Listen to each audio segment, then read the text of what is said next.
Hotep à tous. Bien-aimés frères et sœurs, il n'y aura pas de guerre dans le Pacifique entre les États-Unis et la Chine. En tout cas, pas avant 20 ans, 30 ans, 40 ans ou plus. Sauf si les États-Unis sont suicidaires. S'ils veulent collectivement aller au repos éternel. Ça c'est un. 2. Il n'y aura pas d'intervention militaire de l'OTAN directe en Ukraine face à la Russie. Là encore, sauf si les États-Unis et les pays de l'OTAN veulent collectivement disparaître. Les amis, s'il y a une guerre dans le Pacifique, comme disait un expert français, pour une fois, il y en a un qui a dit la vérité. La Chine, là, avec cette avancée technologique qu'ils ont pris dans le domaine militaire et dans le domaine de l'intelligence artificielle, cette guerre durera 10 minutes et les États-Unis seront vaincus, écrasés et colonisés. Les amis, c'est ça la réalité. Quant à la guerre en Ukraine, ni les États-Unis, ni les pays européens ne vont oser, je dis bien oser, attaquer la Russie. Vous savez pourquoi? Parce que là encore, sur le plan technologique, les Russes sont plus avancés. Vous savez, la force de l'armée américaine, ce sont ses avions. On a des avions, on vient avec un porte-avions, on le place là, allez, les avions décollent et viennent bombarder, comme ils veulent. Les amis, c'est ça la force américaine, c'est ça la puissance américaine, c'est ça la guerre américaine. C'est-à-dire que on contrôle le ciel d'un pays que l'on veut écraser. Il l'en fait avec l'Irak, il l'en fait avec la Libye, il en fait partout. C'est la même technique que font les Français, les Anglais et autres. Voilà. Ou bien, depuis Addison, on envoie des missiles, on fait qu'envoyer des missiles et tout, machin, tout ça là. Et puis bon, à la fin, seulement quand on voit qu'on a écrasé toute la population, à ce moment, on envoie quelques militaires. Mais les gars, c'est rien du tout. Vous voyez, qu'est-ce qui se passe exactement? Aujourd'hui, si on met ces militaires-là, américains, en face à face, avec les militaires africains, les Maliens, Burkinabés, Nigériens, Tchadiens, hein, tous ceux-là qui ont déjà prouvé qu'ils sont capables de mener la guerre. Vous les mettez en face à face avec les mêmes armes, mais l'armée française ne peut rien faire devant une armée africaine. C'est pour ça d'ailleurs qu'ils passent tout leur temps à réduire nos armées à néant, à faire en sorte qu'on ne puisse pas avoir une aviation, pour que la France puisse intervenir en Côte d'Ivoire avec les Américains, là, les mêmes Américains. Qu'est-ce qu'ils ont fait d'abord? Ils ont détruit tous les avions de combat ivoiriens. Vous vous souvenez? Ils détruisaient ça à la hache. Après, ils pouvaient intervenir, faire comme ils voulaient. C'est ça le problème. Mais ça ne passe plus. Avec la Russie là, Orichnik, mais ils vont détruire tous les porte-avions. Si vous détruisez les porte-avions là, quelle est la force américaine encore? Vous détruisez les porte-avions, la force américaine c'est quoi? Les amis, Si vous détruisez les porte-avions, là, les Américains vont faire encore quoi? Regardez, attendez, regardez, pour en avoir la preuve, là. Vous voyez dans la mer Rouge, là, avec les Houthis? Les Houthis. Hein? C'est pas une armée, hein? C'est pas une armée conventionnelle, je veux dire. C'est un groupe armé. Qu'est-ce qu'ils ont fait? Ça fait peut-être 2-3 porte-avions américains qu'ils ont détruits. Quant à la France, elle a à peine peut-être 2 ou 3 porte-avions. Si on détruit les trois là, c'est fini. La France est paralysée. Je vous dis que si aujourd'hui, les États-Unis osent rentrer en guerre contre la Russie, là, en Ukraine, ce que vous avez vu en Irak, là, ce sera 10 fois à 20 fois plus. En Irak, chaque jour, il y avait au moins un Américain qui tombait. Chaque jour. Les Américains ici, on était... Nous, là je suis Américain aussi, nous on était traumatisés. On était traumatisés de voir les corps venir. Vous savez, il n'y a pas plus grave que ça. Hein? Vous envoyez vos hommes en guerre et ils viennent là, c'est dans des caisses.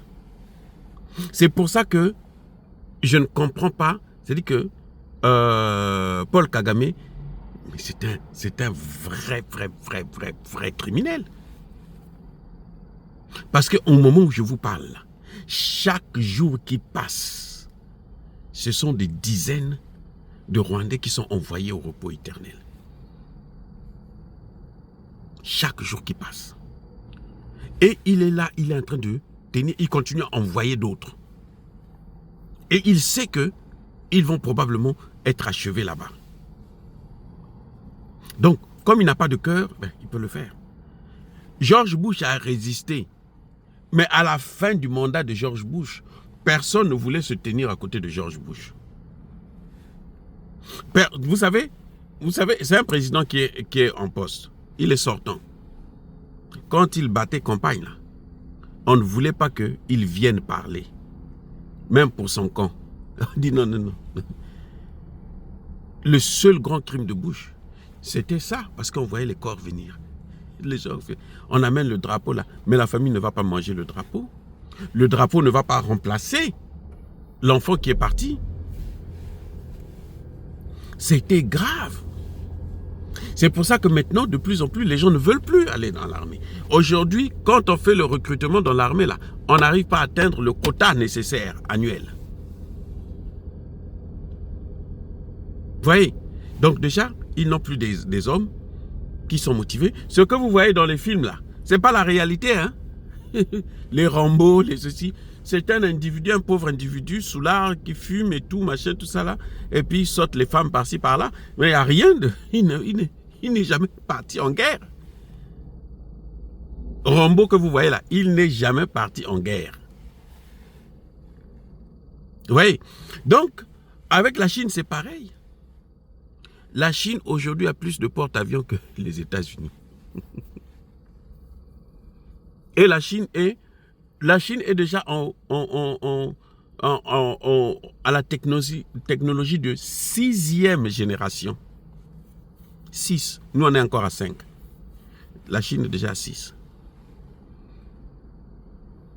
Donc, une guerre contre eux, c'est fini. Les Américains le savent. Ils ne vont pas oser. Ah, je dis, hein, les Américains savent qu'ils ne peuvent pas mener la guerre contre ce pays-là, la Chine ou la Russie. Déjà, regardez, les Américains, Donald Trump dit qu'il faut augmenter le budget de l'armée. Très bien. Il avait dit au début là 2%. Il n'a pas encore pris le pouvoir. Hein. À moins d'une dizaine de jours de son investiture, il dit maintenant que non, 2% c'est peu, il faut 5%. Or, il y a des pays comme la France qui pour atteindre 5%, il faut attendre 2030-2035 pour atteindre 30%. Parce que la France est déjà à genoux là. Et tous les pays européens là, sur le plan économique, ils ne peuvent plus. Et la France, pour qu'elle relance son économie là, elle a besoin de reconquérir l'Afrique. Mais cette Afrique-là est aujourd'hui en train d'être libérée. Parce que la guerre, la victoire de la Russie, c'est une victoire de libération pour le monde entier. Ah, attendez, vous n'avez pas bien compris, les amis. Écoutez bien. La victoire de la Russie en Ukraine, c'est une victoire de libération. Le monde entier, en dehors des pays de l'OTAN et européens, prie pour que la Russie gagne cette guerre. Parce que personne ne veut encore subir l'hégémonie américaine et européenne. Je reprends, les amis. Personne au monde ne veut encore subir l'hégémonie américaine et européenne. Donc, tout ce qui peut permettre à ce que la Russie puisse gagner, c'est-à-dire que tout est à notre avantage. La majorité globale, ou ce qu'on pourrait appeler comment on appelle ça, le Sud global, veut la victoire de la Russie parce qu'ils en ont marre de cette hégémonie que les Américains ont menée dans le monde. Les Américains et les Occidentaux, après la chute du mur de Berlin, ils ont cru que le monde leur appartenait. Donc, ils faisaient maintenant tout ce qu'ils voulaient dans tous les pays du monde, y compris en Russie, y compris en Chine. Tout le monde travaillait pour eux, pour leur bien-être. Et quand la Russie a déclenché cette guerre, tout le monde a été là, scandalisé, dit mais qu'est-ce qui va se passer? Les gens ne savaient pas s'il faut soutenir la Russie ou non. Mais quand ils ont vu que la Russie est en train de marquer des points, quand ils ont compris que l'OTAN n'a pas d'armes, l'OTAN ne peut pas faire face à la seule Russie, pas la Russie, la Chine et l'Inde, à la seule Russie, tout le monde s'est dit, oh, mais nous on souffrait ici pour rien. Maintenant on veut voir la fin de l'histoire. Les amis, on dit en anglais, what next? Donc, nous savons aussi, il y a une chose qu'il faut comprendre, c'est que les pays occidentaux là ne peuvent pas relancer leur industrie de façon automatique. Ça va prendre des années. 5 ans, 10 ans. Ça c'est 1. 2, ils auront besoin d'argent, mais ils n'ont plus d'argent. Regardez la France n'a plus d'argent. La France là, elle compte sur l'Afrique. Si les Africains peuvent donner de l'argent à la France, oh, vous allez voir que elle va tout de suite relancer son économie.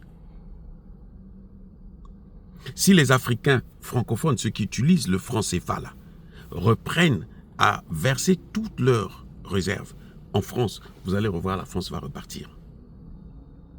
Mais si ces pays-là continuent, persistent dans cette position, qui sont de plus en plus abandonnés le compte d'opération, vous allez voir que ce sont les Français à un moment donné qui vont dire, bon, écoutez, prenez votre affaire là, changez votre monnaie, laissez-nous tranquilles.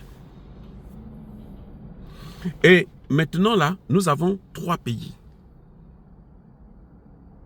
Le Mali, le Burkina, le Niger, bientôt le Tchad, qui vont se lancer, qui vont maintenant prendre tout leur argent là, en paye, en devise. Et ça leur permet de faire leurs achats sans passer par la France. Les amis, mais c'est un problème pour la France. Donc, ils ont un problème d'abord de temps, ils ont un problème de matériel, mais il y a encore un autre problème qui est encore plus grave, celui des ressources. Avant, les ressources africaines, là, c'était pour eux. La France avait tous les marchés en Afrique francophone. Tous les marchés. C'est-à-dire, vous voulez le passeport, c'est la France. Vous voulez des machines, c'est la France. Vous voulez ceci, c'est la France. Même quand ce n'est pas quelque chose que la France produit, les Français vont acheter et ils vont vous vendre ça 2-3 fois plus cher. Si les Français ne veulent pas que vous puissiez avoir tel ou tel produit, vous ne l'aurez jamais.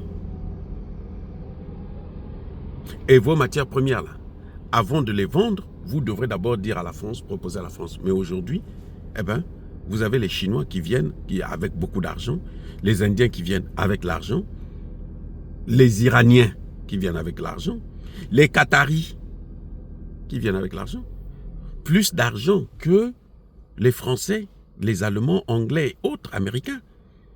Donc, ils auront aussi un problème de matière première qui va être là, qui sera, mais un boulet. Comment ils vont régler ça? C'est pour ça que vous voyez qu'ils sont en train de faire tout pour récupérer encore l'Afrique. Les amis, c'est pour ça que je dis aux Congolais qui pensent que Donald Trump viendra pour eux, Donald Trump viendra les libérer.